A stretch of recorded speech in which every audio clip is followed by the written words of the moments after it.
for that. Thank you, Alex. Thank you so much. I'm Sczerina Perot. Oh, wow, this is loud. Not Zaccheus Perot. And I'm a human rights lawyer, but I actually never tell anybody that I'm a human rights lawyer.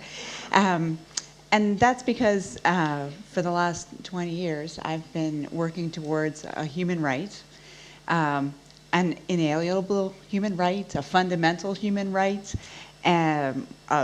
internationally recognized human right that most of you have never heard of. So I have been fighting for the human right to a standard of living that is adequate. And what this human right essentially says is that that human beings shouldn't let other human beings go hungry, go without shelter, go naked, or go without necessary health care. That those are basic to our humanity and to our conscience. So when I see someone in the streets who's homeless, I think like you that it's a shame, that it's a problem, but I also think that it's a moral outrage because it's a violation of a human right. And I think it should be abolished, like slavery. So I'm an abolitionist, a modern day abolitionist, which is another thing I really rarely tell people. Because it makes me seem a little weird, but a lot of people actually do agree with me. I started to think this way actually when I was a junior in college, and I took my junior year abroad here in England, and I talked my way into an internship with a member of parliament. I never knew what to call him because he was actually a baron and my lord and sir, very uncomfortable, but he quickly found out, or I should say he realized with an S, not a Z, that I was not going to be good at writing constituent service letters. So instead he stuck me in the constituent service office out in front, and I was supposed to handle people's problems as they came in. And early on a family came in with their stuff, all of it, and their kids, all of them. And they told me that they had been evicted, that they were homeless, and that they had no money, and they had no place to go.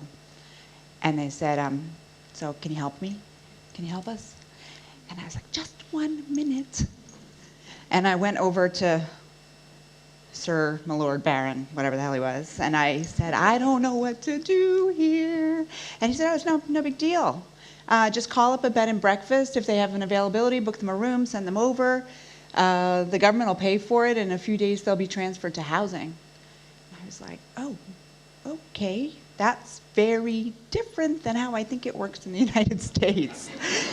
And it's very, very different. So I was super pleased, super pleased for this family because, and I realized that what had happened there wasn't just that the laws of England are different, which they are, of course. It's that the political will and the conscience and the responsibility of society for this family was different, which was pretty profound. And like I said, I knew from living in New York City that it didn't work like that in New York City, and I went back to New York City, and I'll tell you a story about something that happened to me there that puts what happened in England in stark contrast, which is that when I graduated from college, I got a great job, and I decided to room with a good friend of mine. I'm going to call her Kim, who I'd gone to high school with. I went to college with her, and she was now at Columbia Law School. She was just about to become a lawyer, and so she and I became roommates in New York City. It's going to be awesome. And I came home one day from my job, and I opened the door to our apartment, and the door only opened this much. I couldn't get in any further, and that's because the chain was across the lock. And I know I'm not entirely pleasant to live with all the time. My husband's here, you can ask him. But I wasn't sure exactly what was going on. So I called out to her, and I knocked and yelled her name, and I could hear her inside, and she would not let me in. And so I got a little louder and more frustrated and more agitated out there, banging the door, and I'm having my little hissy fit, because I am illegally evicted from my own apartment in New York City, late at night with no cash. It's not going to be fun from here, right? So I just want to stop for a moment. I want you to ask yourself, I want you to make a little roadmap in your head what you would do, right? What do you do if you come home and you're illegally evicted? What do you do if you come home and, God forbid, your building has burned to the ground? Well, the question about what stands between you and being on the street or in a doorway homeless is quite a lot stands between you in that moment, right? So you would reach into your pocket, you'd see how much cash you had, you'd use your debit card and your credit card to rent a motel or a hotel room. You'd probably do that before you'd call mommy, right? Don't want her to know. And you'd probably call friends and family. And if this went on for more than one night, you would rely on other resources that you have, your education, your degrees, your charisma, your perseverance, your charm, your great teeth, right? All those would help you get a job and get back on your feet and do what you need to do, be self-sufficient, right? Well, that's really important, and it's so fundamentally important that I just want you to take a moment to be grateful for each of those things. I call each of those things a string to your individual safety net, and those are woven together, and throughout your life they support you, throughout your life in every crisis. And most of us in this room have a very rich fabric, tapestry, embroidered, and it's very, very sturdy. But most of the people I work with, when you look at those strings, they look more like a rubber band, and they can break just as easily. And that's not just as, I don't want to say that if you have this rich fabric that you're all safe and secure. And my mother was very lucky, beautiful, born into a beautiful tapestry, right? She was born to a very privileged family, very lucky that way. But she was born here in London in the 1930s, which was a bit unlucky because her house was one of the over 1 million houses in London that was bombed. And it was just flattened. And of course, her life and her family's life wasn't the only fabric in Europe that was just shredded, right? Throughout Europe and in America, people's lives have been shredded by war. Now, I bring up World War II because it's actually a really important turning point in my story and in the story of human rights. Because World War II was the moment when people got together throughout the world and in the United Nations and said, what is it that causes political unrest? What causes, fighting and that chaos and the death that follows?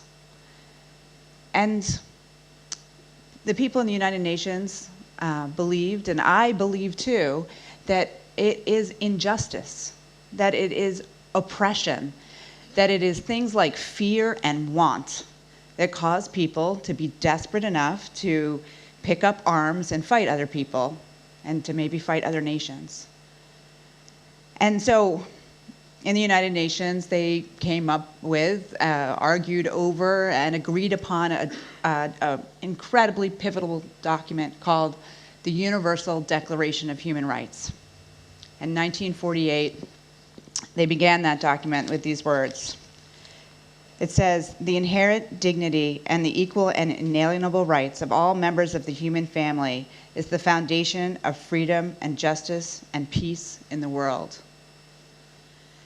Now, everyone in this room is probably really comfortable with the idea of rights. And if I asked you to shout out some rights you're sure you had, I think I'd hear some, right? You tell me about the right to equality, to freedom of speech, to practice your religion or not practice any religion at all, the right to a jury trial, the right to vote. I know you've got a lot of rights, and you wouldn't, in the Universal Declaration of Human Rights, they agreed on 30 of them. And I think we'd get to almost all of them here. But I'm afraid that we might not come up with, it might not be as familiar to you, what was listed as Article 25. And Article 25 is that one I mentioned earlier. It's the right to a standard of living that is adequate for the health and well-being of himself and his family, including food, clothing, housing, and medical care, and necessary social services, and the right to security in the event of unemployment, sickness, disability, widowhood, old age, or other lack of livelihood in circumstances beyond his control. Circumstances beyond his control, like where I left myself, locked out on a landing, right? But that story is not actually a story about me spiraling into homelessness, spending a night out in New York City, because like every one of you, I hope, I had friends, and so I was fine. It's actually a terrible story about Kim, who that night was exhibiting what I realized now was the first signs of severe mental illness, of paranoia. And her brain told her that not to let me in because I was trying to kill her. She believed I was trying to poison her. And I am a terrible cook.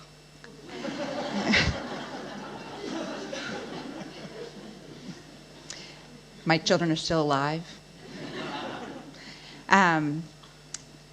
You know, Kim's mental illness, and mental illness often tears through the fabric of people's lives like scissors, like a razor blade, and that's what happened to her.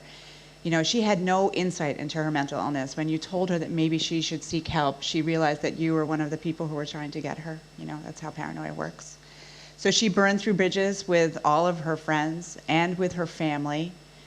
She could never apply for the safety net that exists in the United States, which is called Social Security Disability for people who are disabled and cannot work, because to do so you have to admit you have a disability. And of course, it was just that everyone was out there trying to kill her, so that didn't work for her. So incredibly quickly, she became someone who lived on the streets and ate from soup kitchens, and she could trust no one. So, you know, what do we do about the Kims of this world? You know, she was beautiful and so smart, and she had a Columbia Law School degree, talented, and yet she was living better than, you know, most of our pets live, and living worse than most of our pets live, you know, in that kind of degradation. So for me, the answer is in Article 25 of the Universal Declaration of Human Rights. We house her. We house her first.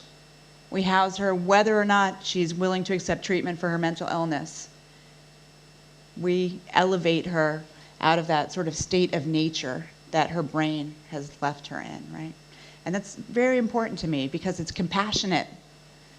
But it's also great economic sense because it costs so much money to the police costs, the costs of jails, the costs of emergency rooms and hospitalizations and institutionalizations. Those costs to society are so much greater than the cost of letting Kim sleep for free in the streets. So it's not just compassionate, it's also common sense. And I find this to be true of all of the human rights, that compassion and that common sense to enforce these things protects us as a society, is good for us as a society, strengthens our society. I believe that, as did the people who wrote it. So there are probably some of you in this room who have pegged me as a liberal. And you are feeling uncomfortable right now, and you're thinking, this sounds a little like socialism. And I just want to comfort the few of you out there who are worried about what I'm saying, that the Universal Declaration of Human Rights, Article 17 says you have a right to property. We're not going to come after your house, okay? And Article 21 says that you have a right to representative government. You should elect the people who represent you. So that should comfort some of you. Others of you are probably thinking, you know, Sczerina, I'm with you. We should house Kim. We should take care of her. It's a compassionate thing to do. It's economically sensible. I'm with you all the way up until you call it a right to housing. And then I just wish you'd call it maybe a dream, like Martin Luther King had. That'd be better. I'd like that. That'd be fine. And I think it's incredibly helpful to think back to what rights are. And how rights have been used in history. For me, I'm a history major. History makes me completely comfortable with calling it a right to housing. Because when you look back at history, there was this right to property that also included the right to own other people. We're not so comfortable with that anymore, right? We've evolved in our thinking now, and we think the right to freedom and equality has to be balanced against that right to property, and slavery has been abolished, and we're working to abolish slavery. Universally throughout the world, it's condemned, right? And think about women, the rights of women. It was my grandmother's generation. She got the right to vote. She earned the right to an education, a right to work, and a right to equal pay in her lifetime. So we change as a society about what we're willing to recognize and enforce as rights. And we're evolving too in the area of rights, Article 25 rights, the right to a standard of living that is adequate. That's what the whole debate in the United States of America is about, that whole government shutdown, Obamacare. Yeah, it's about what is adequate in our society. So another example of this is at the turn of the century, when you look at who was in what they at the turn of the century called workhouses and poorhouses, overwhelmingly workhouses and poorhouses, what we now call shelters, they were full of old people. That was the majority of people that were homeless back at the turn of the century. And today, when you go to a homeless shelter, there are almost no old people. So what happened? What transformed in our society? Well, our thinking about who deserves to be taken care of is what was transformed. In the 1930s, we passed Social Security in the United States and the pension scheme in Great Britain. And those things are our society's way of saying, when you're 65, we believe you have worked hard enough, and we as a society are willing to take care of you. And we're not going to just rely on the fact that you were smart enough to have children who will now take care of you. We're willing to do this for everybody, right? That's what Social Security says. So it's interesting because even in Article 25, we are still evolving. We're still moving forward. And for me, this is sort of the crux of it all, because what we learn when we think about rights is that all law is just a social construct of what our society is willing to name, to acknowledge, to defend, and to enforce, which is so important. What that means is that when you see oppression, or when you see injustice, when you see pain, or when you see suffering, you have to ask yourself, are there laws and systems in my world that create that or perpetuate that? And if the answer is yes, that's quite exciting, because we make those laws and systems and they can change, and we change them.